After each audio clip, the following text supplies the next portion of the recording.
பயந்துட்டே அந்த ரூமை ஓப்பன் பண்ணுறான். உள்ள ஒரு ஓல்டு ஸ்டைல் டிவி இரைச்சல் சத்தத்தோட ஃப்ளிக்கர் ஆகுது. டிவிக்கு முன்னாடி ஒரு எம்டி சேர். அந்த ரூம் ஃபுல்லாக ஓல்டு ஃபோட்டோஸாக பின் பண்ணியிருக்காங்க. அது எல்லாமே இதுக்கு முன்னாடி தங்கியிருந்த கெஸ்ட்டோட ஃபோட்டோஸ். ஒவ்வொரு ஃபோட்டோவாக பார்த்துட்டு வரான். அதில் கேர்டேக்கர் ஃபோட்டோவும் இருந்தது. எல்லா ஃபோட்டோவும் ஸ்க்ராட்ச் ஆகியிருந்தது. ஒரு ஃபோட்டோ ஸ்க்ராட்ச் ஆகலை. அது சஞ்சய். திடீர்னு டிவி ஸ்க்ரீனில் ஒரு வீடியோ ப்ளே ஆகுது. அந்த வீடியோவில் கேர்டேக்கர் ஒரு சேரில் உட்காந்துருக்காரு. சடன்லி ஒரு கருப்பு உருவம் அவரை பின்னாடி இழுத்துட்டு போகுது. பயங்கரமாக கத்துறாரு. டிவியில் கிளிச். ஸ்க்ரீன் சேஞ்ச் ஆகுது. இப்போது லைவ் ஃபுட்டேஜ். சஞ்சய் அதில் தெரிகிறான். அவன் பின்னாடி அதே உருவம்.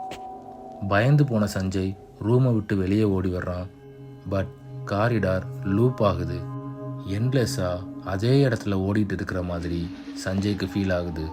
சடனாக அந்த கேர்டேக்கர் அவன் முன்னாடி வந்து, என்ன சார் ரூம் வசதியாக இருக்கா அப்படின்னு சிரிச்சுட்டே க்ரீப்பியாக கேட்குறான். எப்படியோ அந்த இடத்த விட்டு வெளியே வந்துடணும்னு அந்த கெஸ்ட் ஹவுஸை விட்டு வெளியே வந்து அவன் காரை எடுத்து ஸ்டார்ட் பண்ணிட்டு கிளம்புறான். வேகமாக கார் போகுது. திடீர்னு விண்ட்ஷீல்டில் ரூம் நம்பர் 13ன்னு தெரியுது. பயந்து போய் சடனாக பிரேக் போடுறான். அவனோட ரியர் வியூ மிரரை பார்க்குறான்.